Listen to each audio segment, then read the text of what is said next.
Je recommande ces moments entre tes saintes mains. Laisse que toi-même tu puisses nous parler dans ces lieux.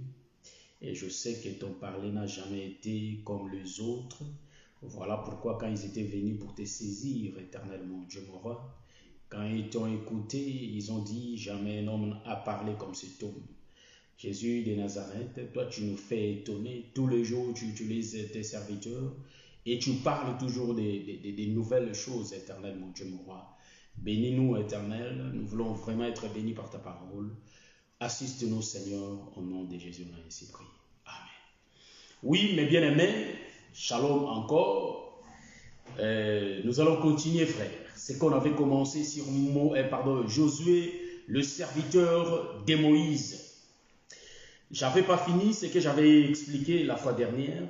J'ai donné le temps du matin, le temps du soir et le temps du soir, pour connaître la façon qu'on peut voir des choses. Ça, c'est moi qui avais expliqué. Il y a aussi d'autres serviteurs qui savent voir aussi beaucoup des aspects aussi sur la même écriture.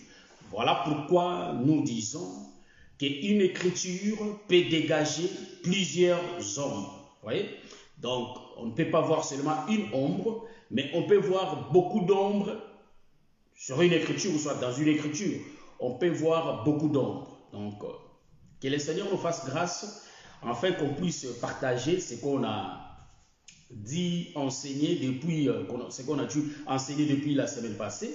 Mais aujourd'hui, on va entamer les sujets de Josué, serviteur de Moïse. Donc, je ne vais pas trop parler aujourd'hui, car on va aller quelque part. Donc, quand on finit, donc je crois qu'on va traverser un peu là-bas pour voir. Et à 22 h, vous savez qu'il y a le couvre-feu.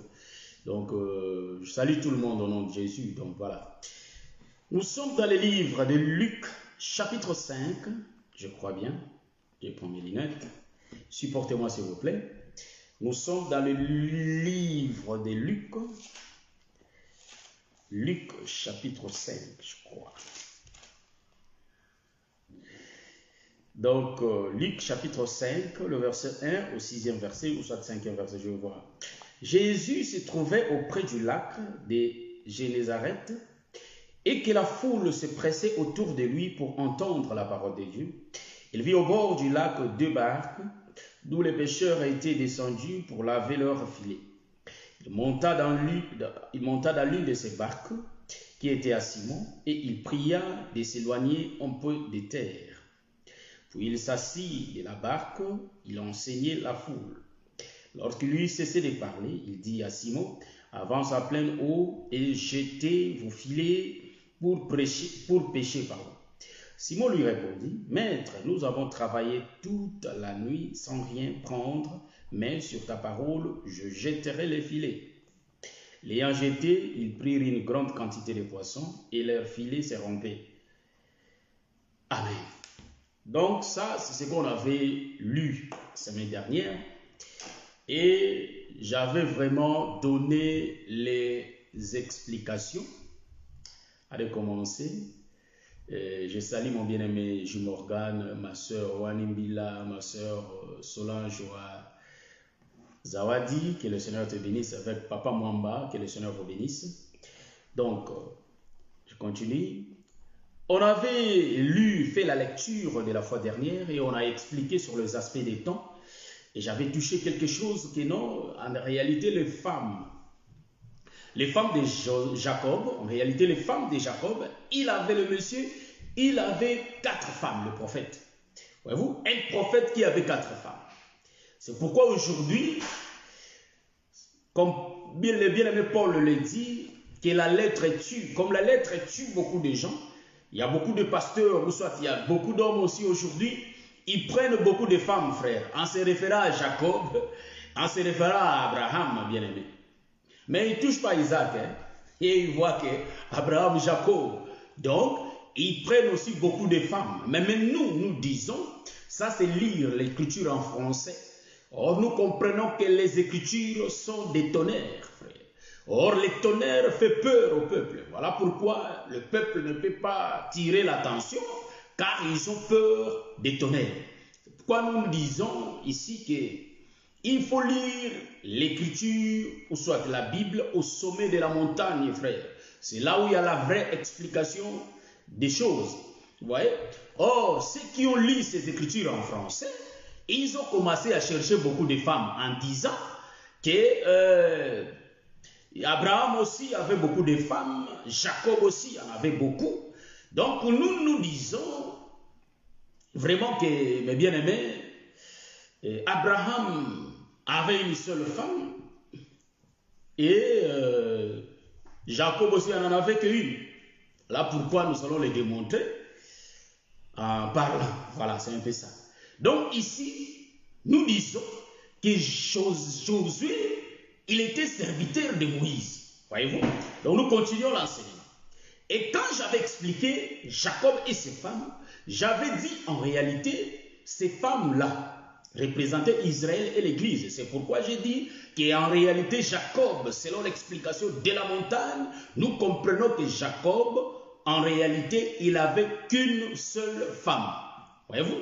C'est pourquoi, quand Joseph avait eu le songe, il avait dit que non, je vis le soleil, la lune et les étoiles. Voyez?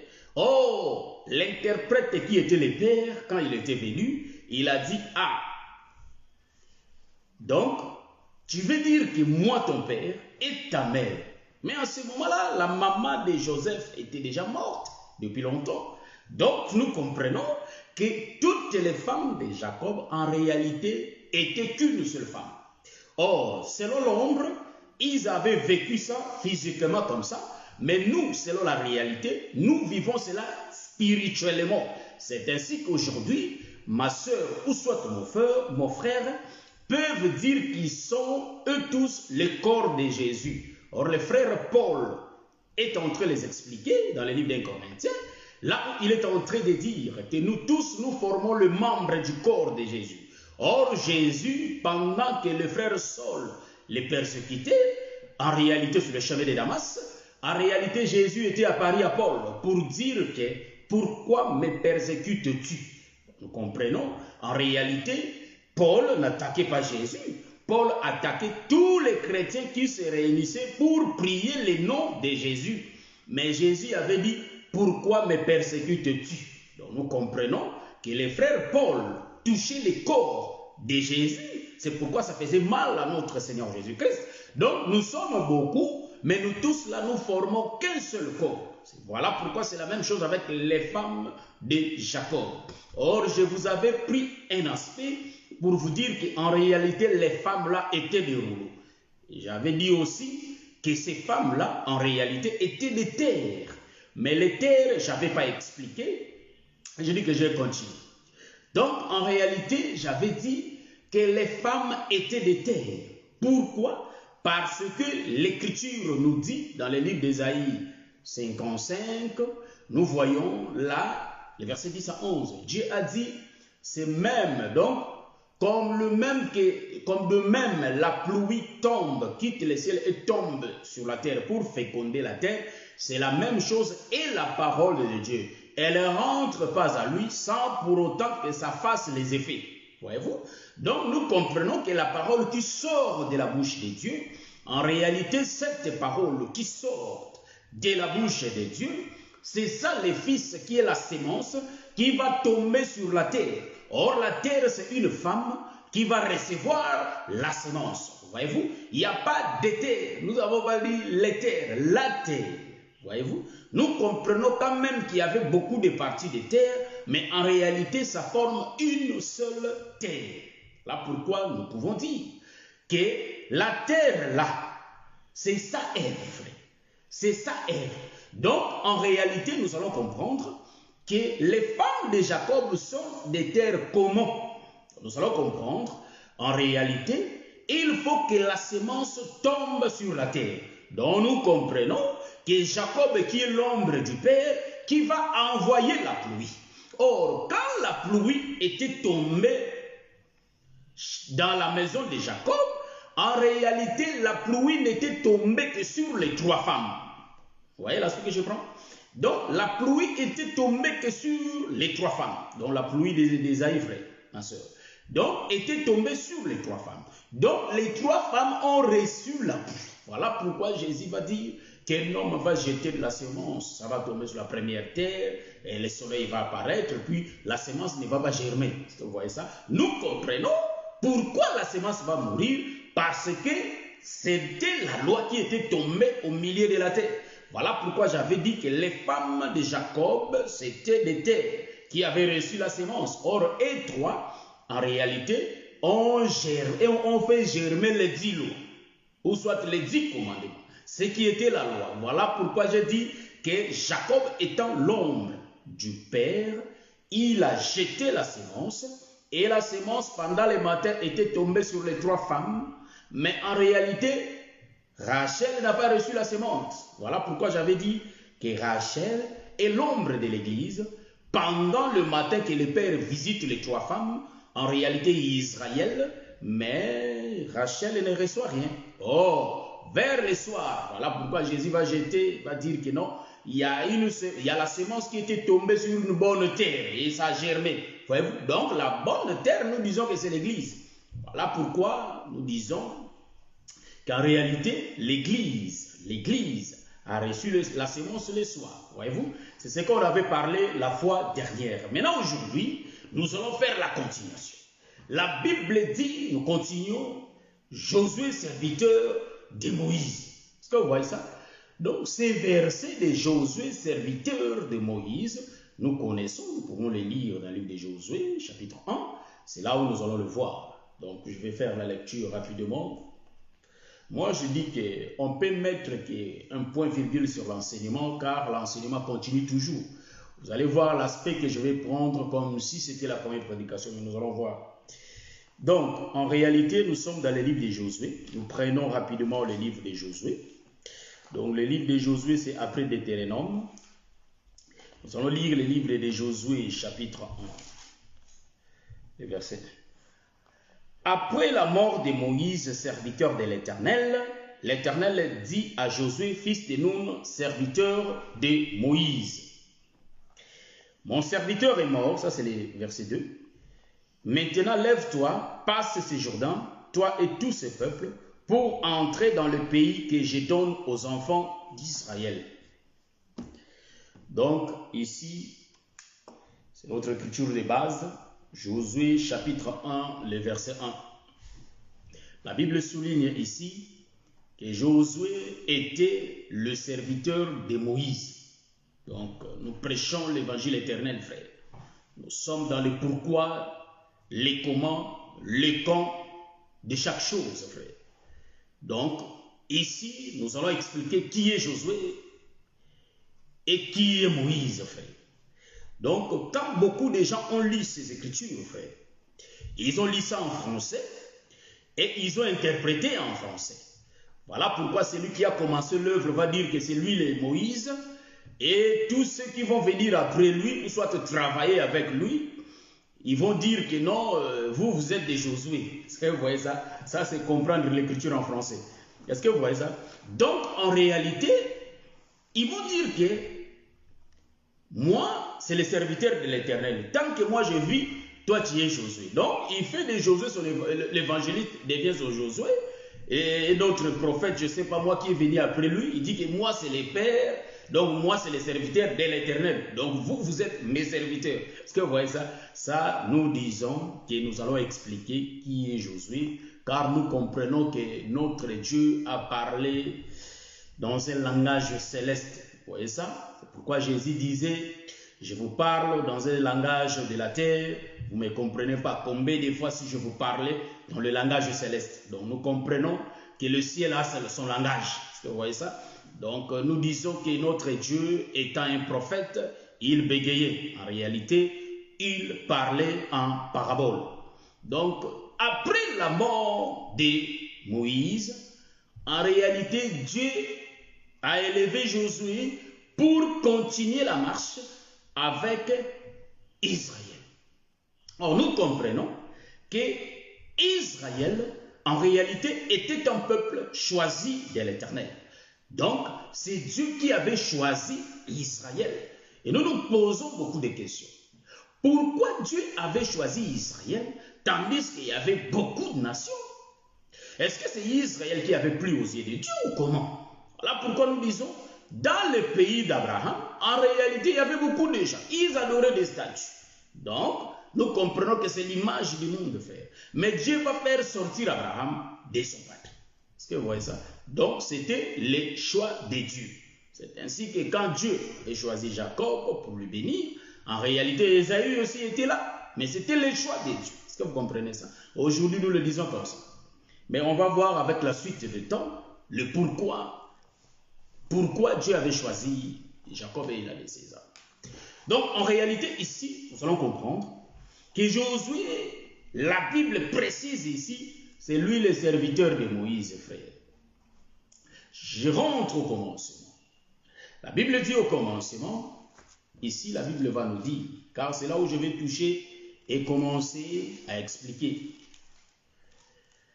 Donc, nous sommes au commencement, quand Dieu créa les cieux et la terre. C'est ça, l'écriture de Josué, serviteur de l'Éternel, pardon de Moïse. Au commencement, Dieu créa les cieux et la terre.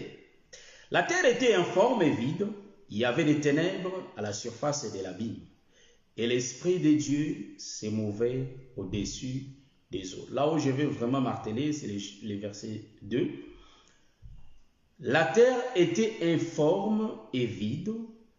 Il y avait des ténèbres à la surface de l'abîme. Et l'Esprit de Dieu se mouvait au-dessus des eaux. Voilà. Donc nous allons comprendre que la terre en réalité était informe et vide. Vous voyez? Et il y avait l'Esprit de Dieu qui se mouvait au-dessus des eaux. Bon, nous allons comprendre, j'avais expliqué la fois dernière, que l'Esprit de Dieu se mouvait au-dessus des eaux. Donc, en réalité, l'Esprit de Dieu, c'est l'Éternel lui-même qui se mouvait au-dessus des eaux. Mais la terre n'avait pas de forme. La terre était informe et vide. Donc, en réalité, Dieu voulait donner la forme à la terre. Voilà pourquoi Dieu a commencé à créer.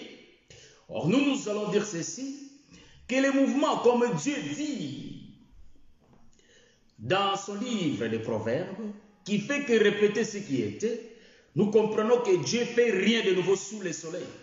Donc, de tout ce que Dieu fait, durant toute sa marche, en réalité, il est en train de répéter. Quand Dieu répète, il faut que l'homme fasse attention de comprendre le langage de Dieu. Pourquoi j'ai pris cette écriture? Donc je comprends que le mouvement de Dieu sur les eaux, dans cet évangile, nous disons que c'est Jésus qui marchait sur les eaux. Mais nous, aujourd'hui, nous disons qu'en réalité, c'est les bateaux de pierre sur les eaux. Donc, nous comprenons qu'en réalité, l'Esprit de l'Éternel, c'était Pierre sur le bateau. Est-ce que vous voyez ça? Donc, qui marche sur les eaux. Or, les eaux là étaient informes et vides. Mais Dieu, pour donner la forme aux eaux, en réalité, il faut qu'il travaille. Voilà pourquoi Dieu est incapable de descendre lui-même pour donner la forme. Dieu va envoyer quelqu'un. Est-ce que vous voyez ça? J'aime ça, frère. Voilà pourquoi j'ai dit on ne peut mettre que les points virgules.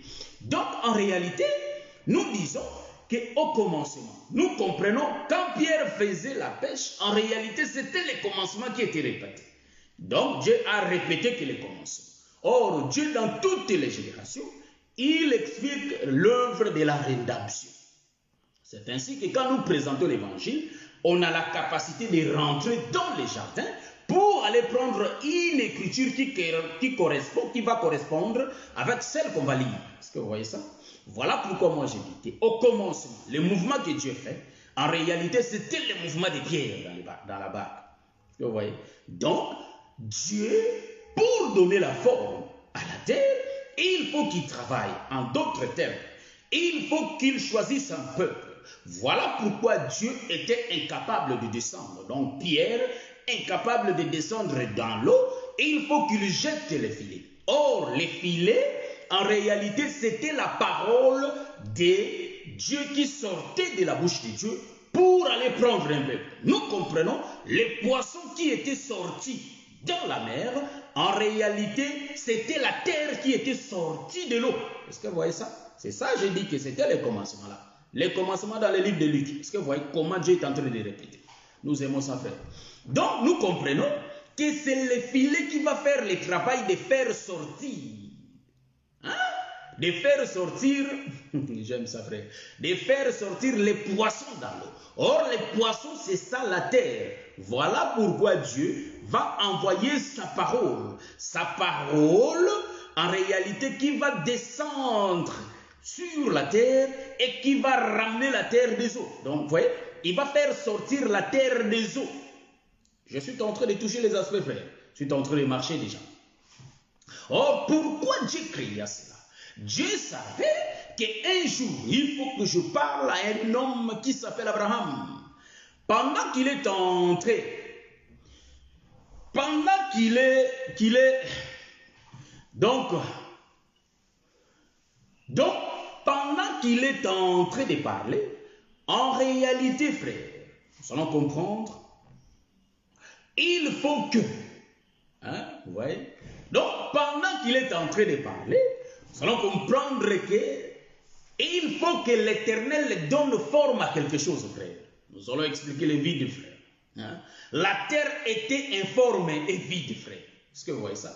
Donc, nous disons qu'en réalité, cette terre qui était informe et vide, frère, nous comprenons qu'il y avait l'absence de la lumière. Donc, il y avait l'absence de Dieu. Est-ce que vous voyez ça? C'est pourquoi, dans chaque génération, l'Éternel, notre Dieu, choisit toujours un peuple pour que la terre soit remplie. Voilà pourquoi il y a eu le premier jour, Dieu commence à crier pour que la terre ait la forme et que la terre soit remplie. Pour que la terre ait la forme, il faut que la lumière entre. Or, nous comprenons que la lumière, c'est tout un homme, frère, qu'on appelle le Seigneur Jésus-Christ. Quand il va entrer, il va dire, je suis la lumière du monde. Nous comprenons celui qui dit, il est la lumière du monde. Celui qui veut vivre, il faut qu'il regarde la lumière pour qu'il vive. Ou soit il faut croire à la lumière. Est-ce que vous voyez ça? C'est ainsi qu'au commencement, la terre était informe et vide. Voyez-vous? Donc, quand il n'y a pas le peuple de Dieu, c'est là où la terre est vide et informe. Parce qu'il n'y a que des ténèbres partout.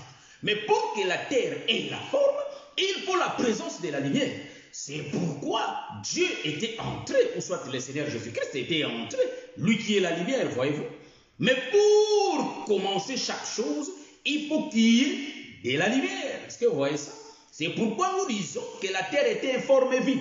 Nous démontrons ça ici, qu'en réalité, l'eau là, que Pierre était, c'était la terre, frère, qui était informe et vide. Mais pour que la terre ait la forme, ou soit que la terre commence à avoir la forme, il faut que les filets entrent. Donc, les filets qui vont entrer dans l'eau, nous disons c'est ça la lumière qui était entrée. Est-ce que vous voyez ça? C'est pourquoi j'ai dit, Dieu étant incapable. Dieu n'est pas incapable, frère. Il faut comprendre mon langage, frère. Il ne faut pas changer mon langage. Donc, Dieu, dans sa souveraineté, il avait jugé, bon, il faut que sa parole sorte pour que sa parole descende sur la terre. Est-ce que vous voyez ça? Voilà pourquoi notre Dieu, nous aimons ça, frère. Voilà pourquoi notre Dieu, connaissant ces choses, il avait dit, Moïse, viens, je vais t'envoyer. Est-ce que vous voyez le commencement? Nous comprenons l'eau là que Pierre était sur la barque, c'était bien l'Égypte aussi, frère. Donc nous comprenons que l'eau c'était l'Égypte, mais en réalité, il y a des poissons qui étaient dedans, Israël. Mais il faut qu'Israël quitte l'Égypte, frère. Est-ce que vous voyez ça? Pour qu'Israël commence sa marche. Nous comprenons, pour qu'Israël commence sa marche, il faut qu'il y ait les filets. Donc nous disons les filets n'est rien d'autre que Moïse, frère. Est-ce que vous voyez ça?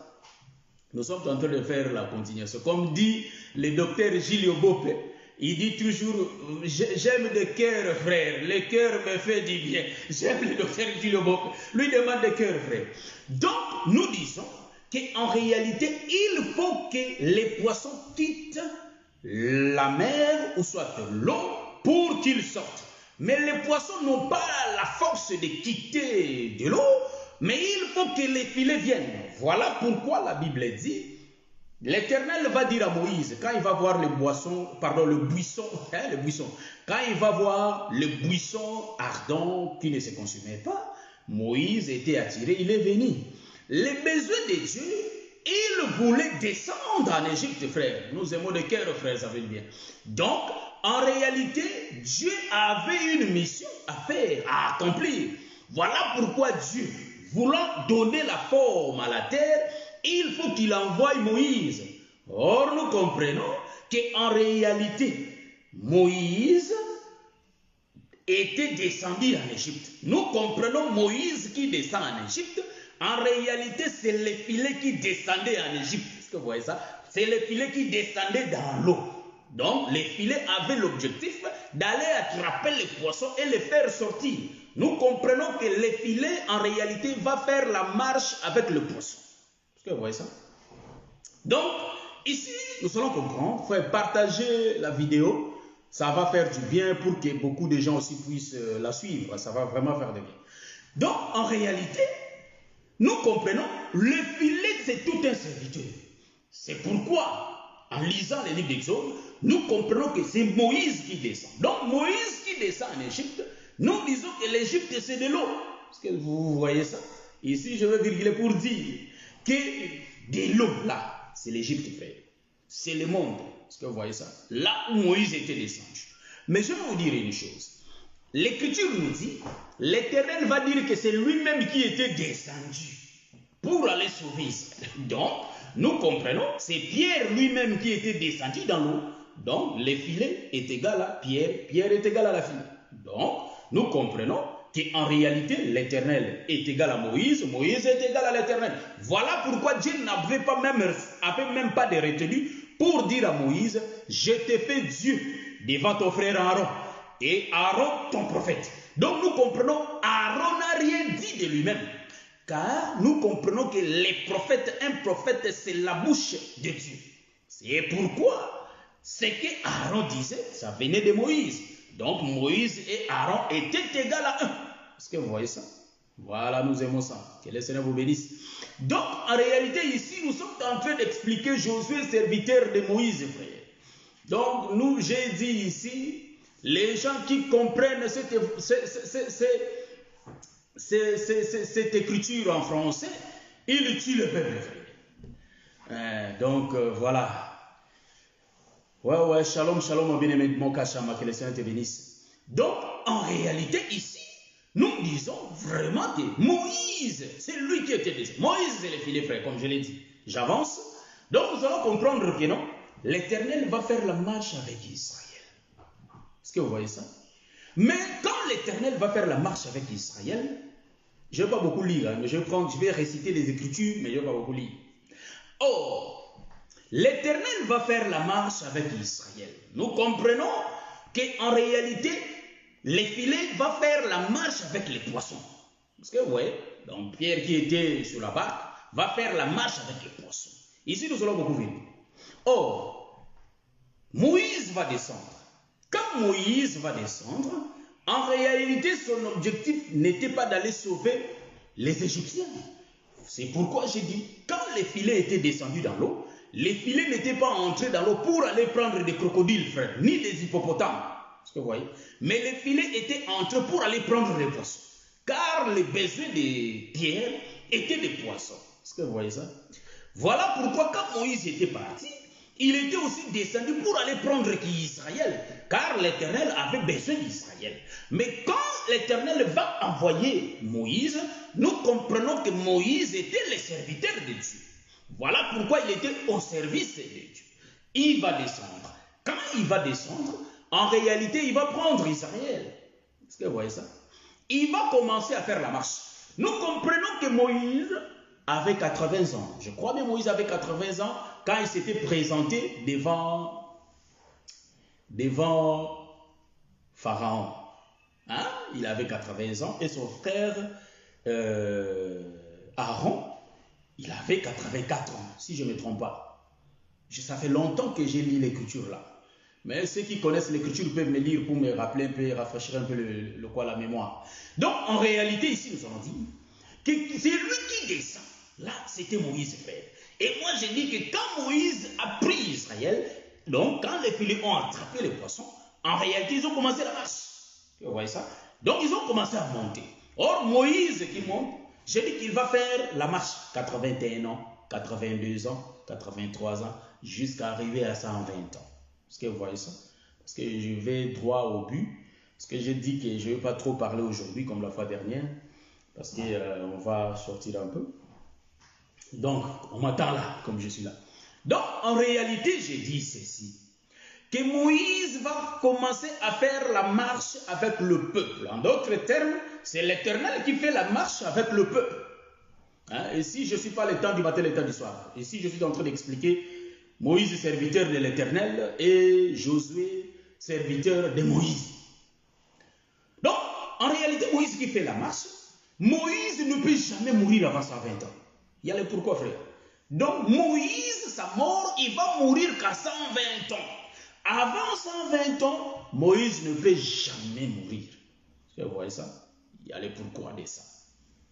Donc, Moïse, quand il va faire la marche, en réalité, quand il va arriver à un certain âge, j'entre pas dans les détails de tout, je parle droit au but. Quand il va arriver à un certain âge de 120 ans, Moïse va appeler Josué, que je ne peux pas continuer. Est-ce que vous voyez quoi? Parce que je comprends, merci Seigneur, parce que je comprends que Moïse qui fait la marche avec Israël, je comprends ça que Jacob qui commence à faire la marche avec Israël. En d'autres termes, Jacob qui commence à faire la marche avec Israël, c'est Moïse qui fait la marche avec Israël. Là, nous disons que Moïse, avant 120 ans, il ne peut jamais mourir. Or, nous comprenons que la marche de Jacob sous le soleil a été de 120 ans. Est-ce que vous voyez ça? Ici, là, c'est la révélation, frère. Vous allez chercher ça, vous n'allez pas trouver. Mais ici, nous allons donner l'explication et le sens. Est-ce que vous voyez? Donc, nous comprenons qu'il faut que Jacob fasse la marche. Donc, je vais voir ceci, que c'est Moïse qui fait la marche. Avant que Moïse meure, il faut que Moïse totalise 120 ans. Or, tant que Moïse vit, Josué ne peut pas travailler. Mais en réalité, Moïse parlait déjà de Josué avant 120 ans. Est-ce que vous voyez ça? C'est pourquoi je vous dis, tant que je vis, le Saint-Esprit ne peut pas venir. Là, je vous ai déjà ouvert les yeux. Est-ce que vous voyez ça? Ah, ça, j'ai déjà ouvert les yeux. En d'autres termes, nous comprenons, avant que Josué meure, avant que Moïse meure, il faut que Moïse totalise 120 ans. Mais en réalité, Moïse qui va se totaliser les 120 ans, or les 120 ans de Moïse, frère, à l'explication. C'est quoi les 120 ans? En réalité, quand Moïse totalise 1, 2, 3, jusqu'à 120, en réalité, les 120 n'est rien d'autre que le chiffre 12. Pourquoi? Car Moïse posait les fondements. Moïse ne peut pas partir sans que les fondements soient là. Est-ce que vous comprenez ça? Donc, nous comprenons que les 120 ans de Moïse expliquent que Moïse a engendré déjà les 12 tribus d'Israël. Est-ce que vous voyez ça? Vous allez me dire, ah, mais docteur, en réalité, mais du temps de Jacob, il y avait déjà les 12 tribus, ils existaient déjà, car on voit dans le livre de Genèse. Là, on voit quand Jacob a mis les 12 fils au monde. Nous disons, Dieu fait que répéter ce qui était. C'est ainsi que quand nous lisons les livres d'Ecclésiaste, on peut expliquer, on peut voir Genèse dans l'Ecclésiaste. On peut voir Exode dans les livres d'Apocalypse. Est-ce que vous voyez ça? Car Dieu fait que répéter ce qui était. Quand Dieu parle d'une manière, tantôt d'une autre, en réalité, c'est l'homme qui ne prend point garde. Donc, la marche d'Israël avec Moïse. Or, Moïse, les 120 ans de Moïse expliquent que Israël est au grand complet. Donc, Israël a déjà les fondements. Israël a déjà les 12 tribus. Là, Moïse fait partie. Or, nous comprenons les 120 ans, ou soit les 12 là, expliquent les fondements. Voilà pourquoi Élie connaissant ces choses, frère. Est-ce que vous voyez ça? Là, je vais prendre un peu l'écriture pour essayer un peu d'expliquer, excusez-moi, pour essayer un peu d'expliquer les 120 ans. C'est pourquoi je dis qu'Élie connaissant ces choses, les prophètes Élie. Vous savez qu'un prophète, c'est la bouche de Dieu. Il va faire tout le mouvement de Dieu. Il va les répéter sous les soleils. Donc nous comprenons, en réalité, ici, Moïse, pour mourir, il faut que Moïse monte sur la montagne. Car sur la terre, Moïse ne peut pas mourir. Pour que Moïse meure, il faut monter sur la montagne. Or, nous comprenons, il y a le véritable Moïse qui était monté sur la montagne. Est-ce que vous voyez ça? Donc, nous disons que les 120 ans de Moïse explique les 12 tribus d'Israël. Voilà pourquoi le prophète Élie, connaissant ces choses, il était avec les 450 prophètes de Baal et les 400 prophètes d'Astaltré. Donc, ils étaient total 950. Vraiment, frère, ma soeur, les choses de Dieu, c'est vraiment compliqué. Voyez-vous? Un seul homme qui va lancer un défi avec 850 personnes. Est-ce que, et calcule un peu 100 personnes, mais 850, et puis ils étaient des prophètes. Ils étaient 450 prophètes. Il faut bien lire l'écriture. Il ne faut pas que nous prenions cette écriture comme nos frères des groupes de prière les prennent. Hein, que 400 prophètes de Baal, non. Ils étaient 450 prophètes de Baal et 400 prophètes d'Astaltré. Donc, ils se sont unis, ils se sont mis ensemble. Total, 850 prophètes devant Élie lui seul. Mais vous savez que Élie sait bien, pour que l'Éternel réponde, quand l'homme a besoin de l'Éternel, pour que l'Éternel réponde, il faut que ce soit le soir. C'est pourquoi, dans le jardin, il y a Dieu qui visitait Adam que le soir. Parce que Dieu savait que vers le soir, l'homme aura besoin de lui. C'est pourquoi Dieu descendait le soir. Voyez-vous? Donc ici, nous allons dire, Élie connaissant ces choses, frère, ma soeur, en réalité, le prophète Élie, il va dire au prophète de Baal et d'Astaltré, priez votre Dieu, priez, nous connaissons l'écriture des rois. Prions Dieu, 1 roi chapitre, ceux qui veulent lire l'écriture, 1 roi chapitre 18, 1 roi chapitre 18, je crois bien. Parce que si je les lis, ça va nous prendre beaucoup de temps. En réalité, nous allons comprendre que Élie, à son tour, il va attendre le soir, frère, pour faire la prière. Et il va rétablir l'autel. Ah, donc nous comprenons que les 12 ans, dont les 120 ans de Moïse, ça signifie l'autel, frère. Est-ce que vous voyez ça? Car Moïse était venu pour rétablir toutes choses, frère. Ça, c'est ce que nous allons dire. Donc, en réalité, Élie savait qu'il faut que le soir, car quand je vais parler, l'Éternel va descendre le soir. Donc, nous comprenons, Élie, la première des choses, il va prendre les 12 pierres. Est-ce que vous voyez ça? Il prend les 12 pierres. Ce sont des choses qu'on connaît. Mais quand Dieu les parle, peut-être il veut donner ça un autre sens. Vous voyez? Donc en réalité ici, il y a Élie qui prend les 12 pierres. Suivez bien le mouvement. Il faut que je lise l'écriture parce qu'en lisant l'écriture, on aura vraiment des précisions. Je prends le livre de 1 roi. Je prends le livre de 1 roi. Donc, 1 roi, c'est avant le livre des Chroniques. 1 roi chapitre 18, je vais mettre mes lunettes, s'il vous plaît. Donc, 1 roi chapitre 18, moi je commence au verset 30. Et en descendant, on va voir, je commence 30, je lis 5 versets, je crois. Élie dit alors à tout le peuple, approchez-vous de moi. Tout le peuple s'approcha de lui. Et Élie rétablit l'autel de l'Éternel qui avait été renversé. Voyez-vous, donc l'autel a été renversé, mais il faut que l'Éternel les rétablisse. Pardon. Il prit 12 pierres d'après le nombre de tribus des fils de Jacob auxquels l'Éternel avait dit Israël sera ton nom. Et il bâtit avec ces pierres un autel au nom de l'Éternel. Il fit tout le mouvement, c'est lui qui fait. Suivez-moi bien. Et il bâtit avec ses pierres un autel au nom de l'Éternel. Il fit autour de l'autel un fossé de la capacité de 2 mesures de sémence. Voilà, c'est ça. Il arrangea les bois, coupa les taureaux par morceaux et les plaça sur le bois. Puis il dit, remplissez d'eau. Donc, nous comprenons que ce n'est pas Élie qui remplit l'eau. Donc, quant aux 12 pierres, c'est lui-même qui avait fait couper, il a mis de bois et il avait mis du bois et il avait coupé l'animal. Il a morcelé l'animal. C'est lui-même Élie qui fait. Et la Bible dit, il dit, faites-les une... Bon, voilà, je me suis trompé. Donc, 33, il arrangea les bois, c'est Élie qui arrangea les bois, coupa les taureaux par morceaux et les plaça sur le bois. Ça, c'est Élie qui a fait.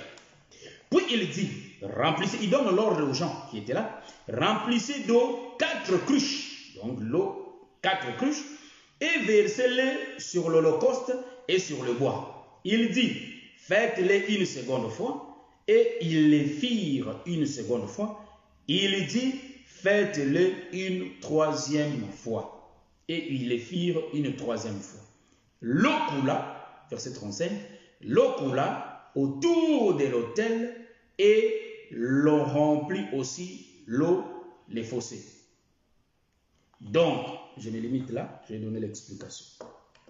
Donc ici nous comprenons, c'est lui qui faisait le mouvement de remplir, de prendre les pierres, de bâtir l'autel. En réalité c'était Élie. Et c'est lui qui faisait le mouvement de mettre du bois et de couper, de morceler l'animal. C'était Élie qui avait rétabli l'autel, comme l'Écriture le dit noir sur blanc. Et nous allons comprendre, après ces mouvements, Élie va mettre l'animal. Donc, Élie a mis l'animal, et Élie, en réalité, il va donner l'ordre aux gens qui étaient là. Parce que quand Élie avait pris la position de parler, il avait dit aux gens de venir vers lui. Donc, Élie va donner l'ordre à ces gens-là de prendre 4 cruches. De prendre ces 4 cruches, en réalité, de prendre de l'eau et de jeter sur l'animal, frère. Il y a une explication sur ça, frère. Donc nous comprenons que chaque ministre vient bâtir quelque chose sur l'autel. Est-ce que vous voyez ça? C'est pourquoi le frère Paul avait dit de faire attention pour bâtir sur le fondement. Est-ce que vous voyez ça? Donc en réalité, nous allons comprendre que le prophète Élie faisait le mouvement de l'Éternel. Est-ce que vous voyez ça? Dieu expliquait dans ces mouvements-là de l'Écriture. En réalité, notre roi, qui est notre Dieu, il expliquait déjà l'œuvre de la rédemption. Est-ce que vous voyez ça? Car Élie étant l'ombre du Père, c'est lui qui va rétablir d'abord Israël. Or, les 12 pierres sont les 12 fils de Jacob. En d'autres termes, ils représentent quoi? Israël. Est-ce que vous voyez ça? Ça, c'est Dieu, c'est Élie lui-même qui fait ça. Nous comprenons, pour gagner Israël, pour rétablir Israël, Israël qui était perdu, Israël qui avait des problèmes, Israël Israël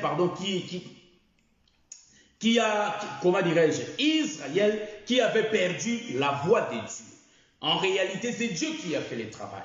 Il a fait lui-même. C'est pourquoi je vous ai dit quand on faisait la lecture, j'ai dit il faut faire attention.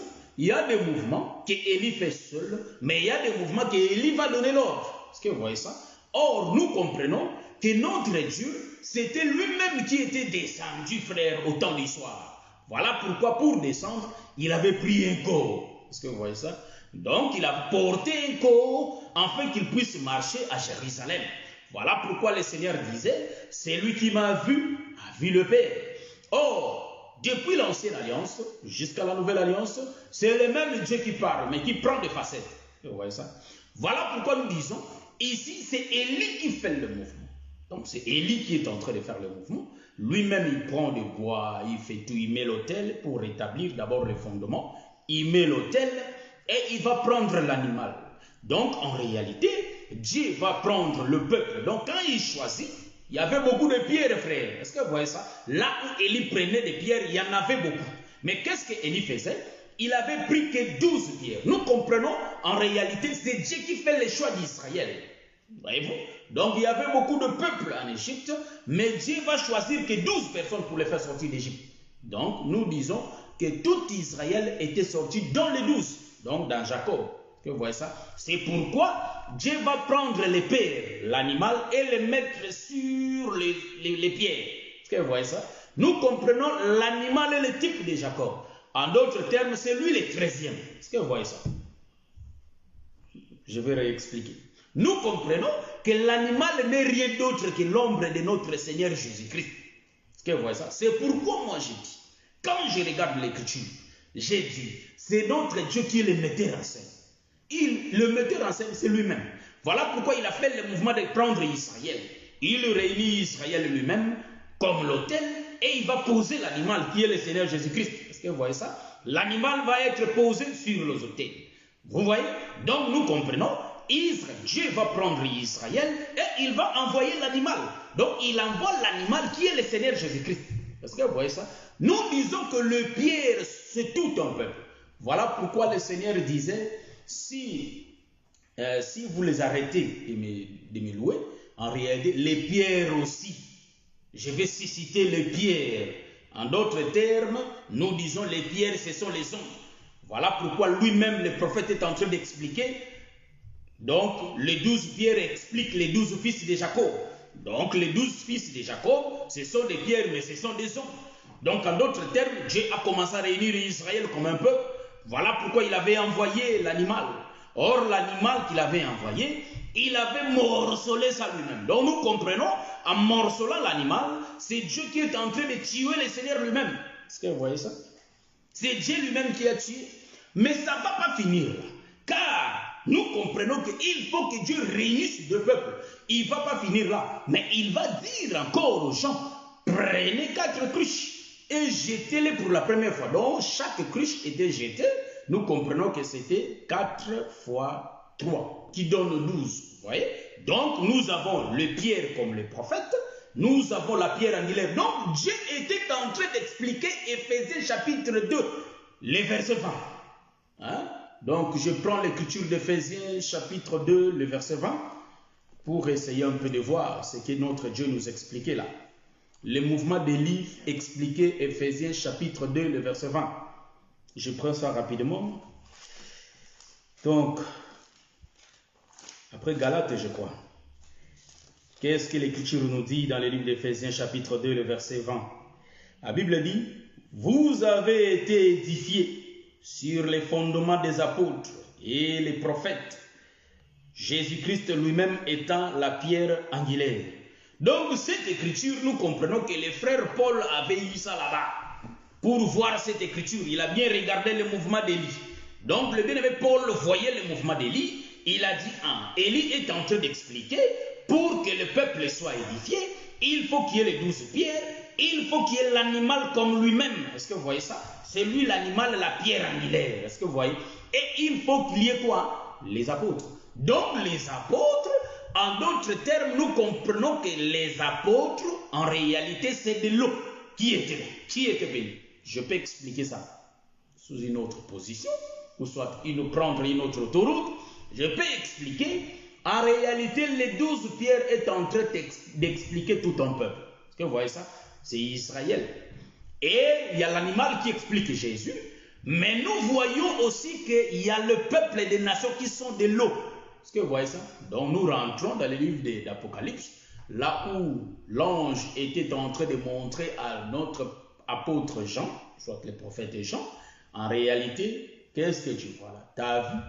Donc de l'eau là que tu vois, ce sont des peuples, des nations. Est-ce que vous voyez ça? Des langues. Vous voyez? Donc nous comprenons que quant au peuple, ça je donne déjà l'explication. Pourquoi Élie n'a pas fait le mouvement là lui-même? Car notre Dieu fait que répéter. En réalité, Élie ne pouvait pas faire ce mouvement lui-même, car il a tout fait lui-même. Donc nous comprenons, Dieu a envoyé ses prophètes, en d'autres termes, les 12 prophètes en Israël. Est-ce que vous voyez ça? Dieu a envoyé ses prophètes, lui-même qui a pris. Il a pris des prophètes, il a envoyé en Israël. Donc, je suis en train d'expliquer l'autel étant le plan de la rédemption de Dieu. Est-ce que vous voyez ça? Donc, lui-même a dit, bon, qui est l'autel? Les pierres qui sont les prophètes. Donc, en Israël, nous avons que 12 prophètes. Quand même qu'il soit beaucoup qui venaient dans des générations, mais ils sont sortis de 12. Donc, nous comprenons qu'en Israël, il y avait 12 prophètes. Ce sont les 12 pierres. Et Dieu va envoyer le fils qui est l'animal lui-même. Il envoie le fils frère. Est-ce que vous voyez ça? Donc nous comprenons le fils était décédé en Israël. Mais il ne pouvait pas sauver seulement Israël. Mais pour aller prendre le peuple des nations, des langues, il va envoyer les gens frères. Ce n'est pas lui-même qui va aller là-bas. C'est pourquoi Jésus n'était pas arrivé chez nous. Est-ce que vous voyez ce que j'ai dit? Jésus n'était pas parti prêcher les étranges. C'est Jésus qui est l'ombre du Père lui-même. Il va réclamer dans le livre de Matthieu chapitre 28. Il va réunir ses disciples, leur dire. Donc c'est ça le mouvement de 1 Roi chapitre 18. Est-ce que vous voyez ça? Donc Dieu, il va prendre les gens qui étaient là, frère. C'était les apôtres qui étaient là. Et il dit, allez prendre de l'eau. En d'autres termes, de l'eau vont venir de loin. Ceux qui étaient prêts, c'est lui-même qui a pris soin. Mais pour les gens de loin, il dit aux disciples, allez, faites de toutes les nations mes disciples. Est-ce que vous voyez ça? Nous comprenons qu'en réalité, les gens qui étaient partis prendre avec des cruches, c'était les gens qui étaient... Mais il faut qu'ils fassent les 12. C'est ainsi que le 12 va expliquer, Éphésiens chapitre 2, les versets 20, au fondement, c'est-à-dire les enseignements des apôtres et des prophètes. Or, les apôtres, ce sont eux qui avaient des cruches. Est-ce que vous voyez ça? Ce sont eux qui avaient des cruches, frère. Voilà pourquoi il faut qu'ils ramènent tout un peuple. Nous comprenons, c'est lui qui réunissait les gens. C'était bien l'animal, frère. Donc, l'animal a réuni des pierres, l'animal a réuni 12 pierres et il a réuni 12 cruches.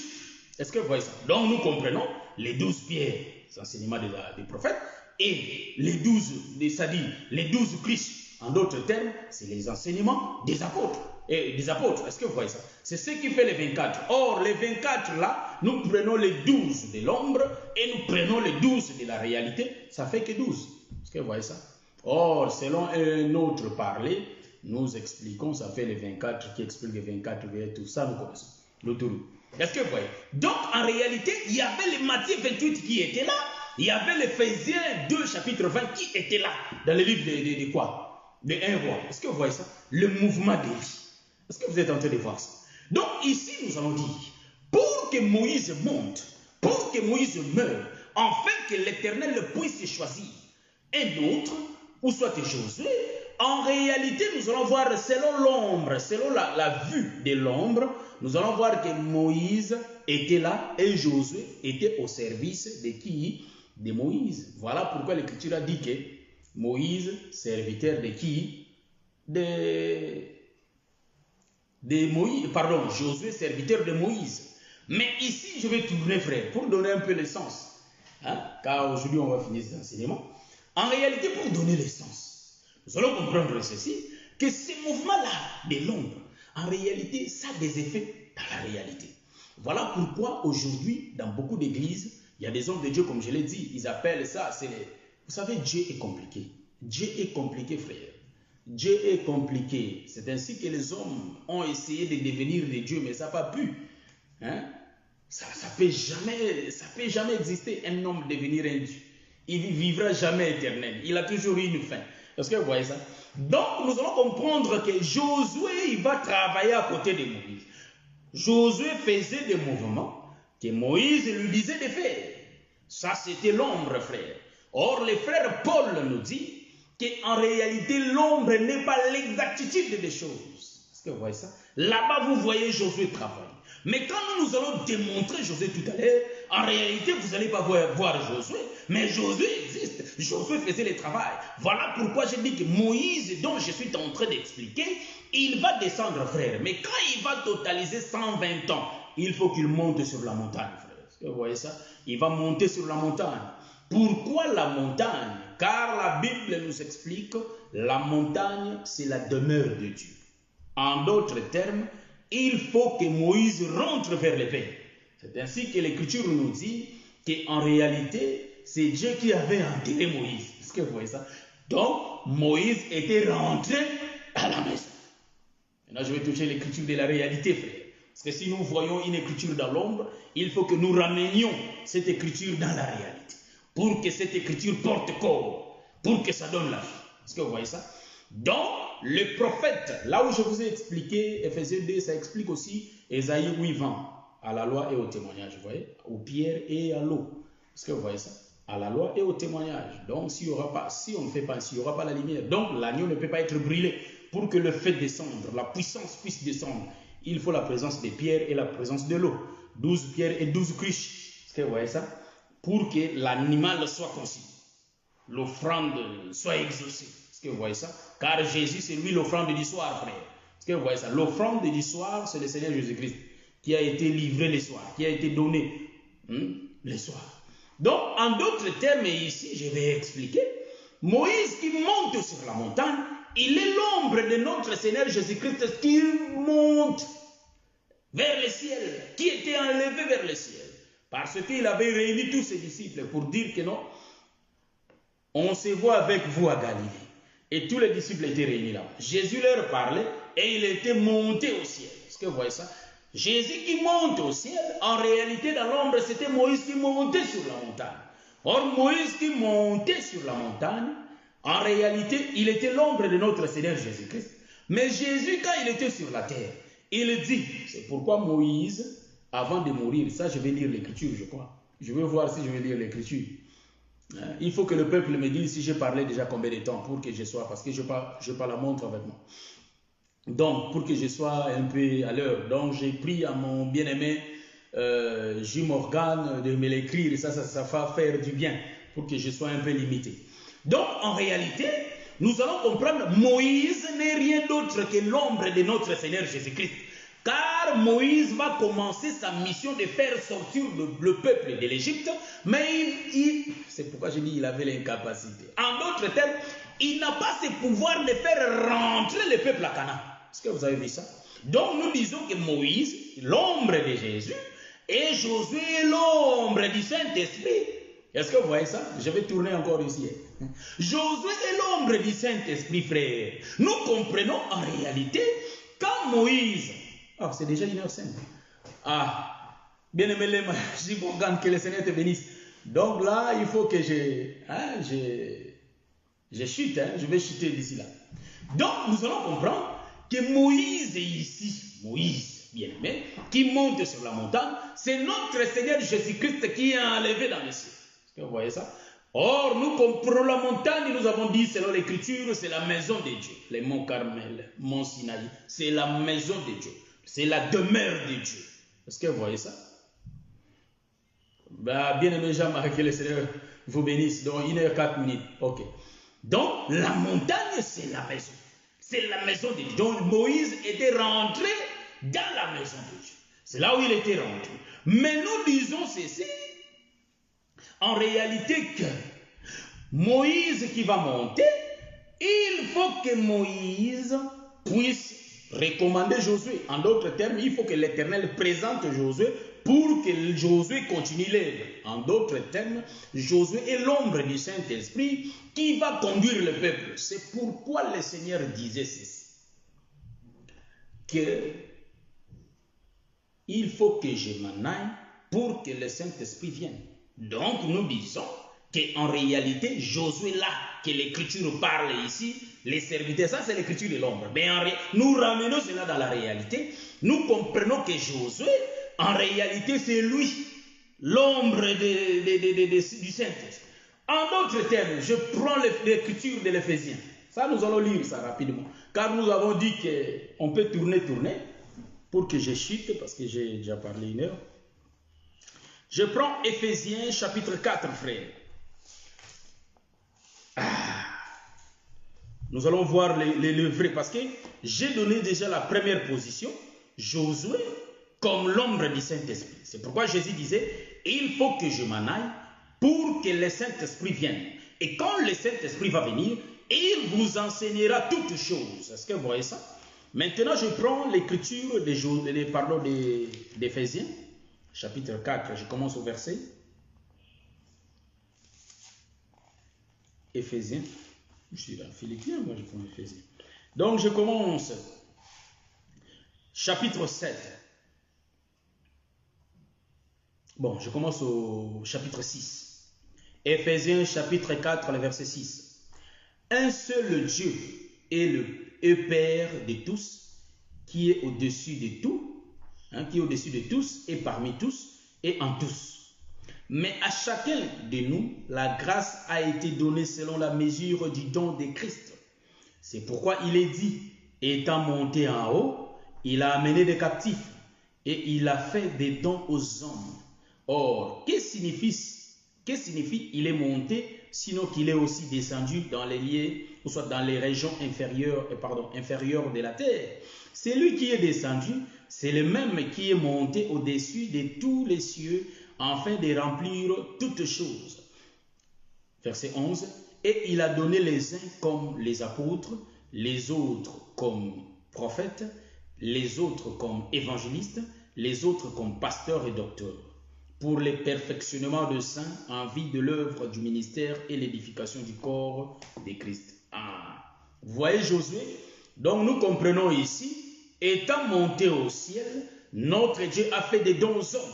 Donc Moïse étant monté au ciel, il faut que Josué prenne le relève de conduire le peuple vers Canaan. Car l'objectif de Dieu est de quitter de l'eau pour rentrer dans la barque. Est-ce que vous voyez ça? Donc la barque c'est le ciel. Il faut que les poissons quittent de l'eau. Mais ça va se faire au travers du filet. Voilà pourquoi si nous lisons l'écriture, nous allons comprendre. J'ai les écritures. Si nous les lisons, en réalité Dieu va dire dans le livre de Josué, il va dire: je serai avec toi comme j'étais avec mon serviteur Moïse. Donc nous comprenons, en réalité Moïse et Josué est égal à 1. Donc de la même sorte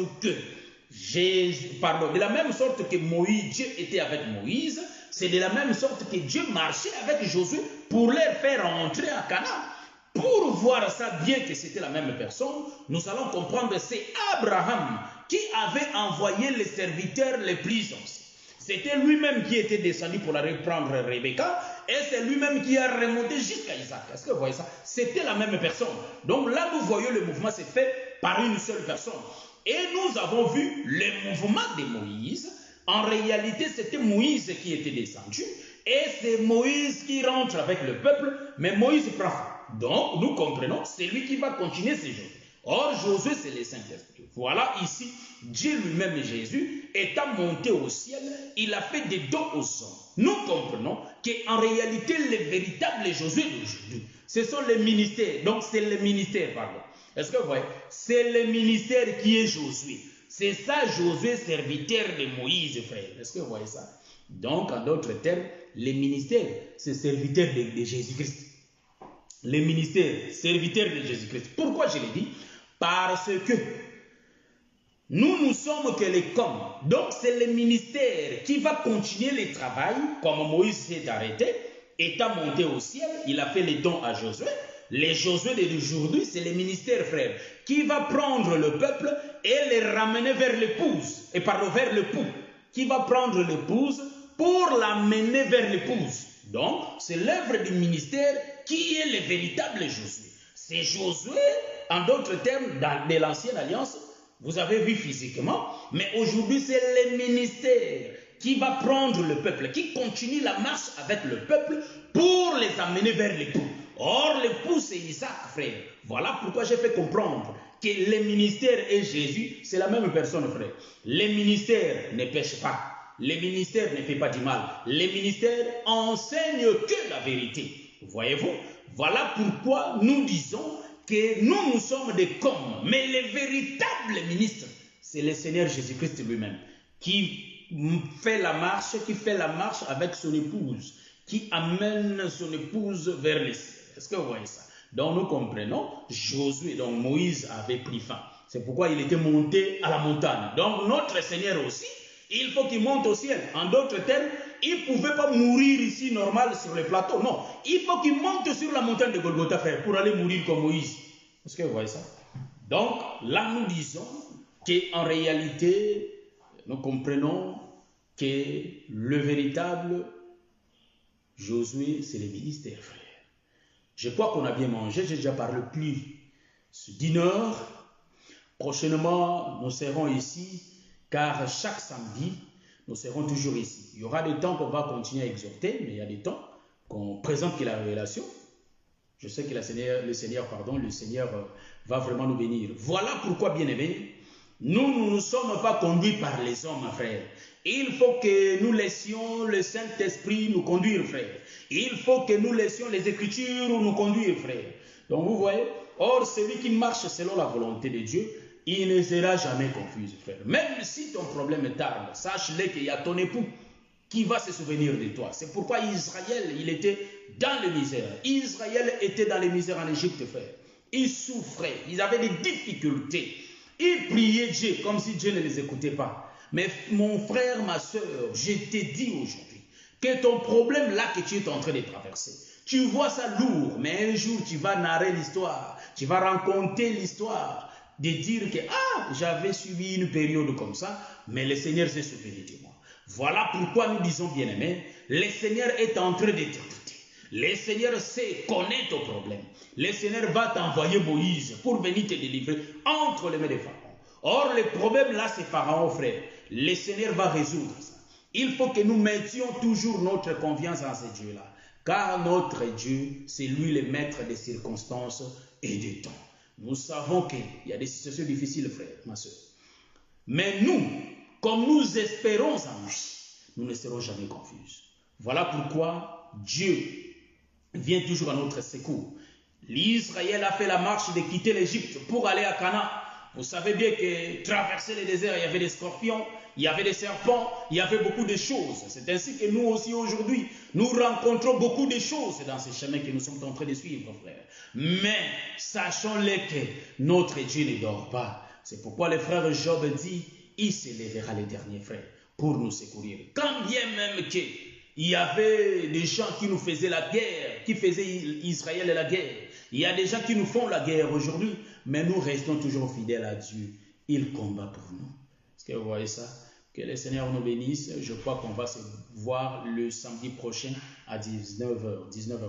Donc moi, j'aime promettre. On me dit toujours, il ne faut pas promettre, il y a des contretemps. Mais moi, j'aime toujours promettre comme Dieu. Dieu aussi aime promettre, frère. Il donne des promesses. Donc nous disons que chaque samedi à 19h, on est ici.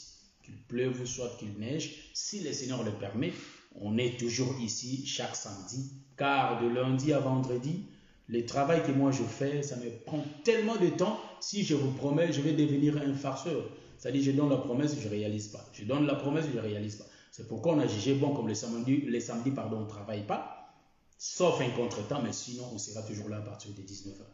Que le Seigneur nous bénisse. Je crois sur ce plateau, on sera avec le bien-aimé Blanchard les samedis prochains par la grâce de Dieu. Donc, nous serons ici avec lui pour présenter l'émission. Que le Seigneur vous bénisse. Vous passez un bon week-end. Priez pour nous et nous aussi, nous allons prier pour vous.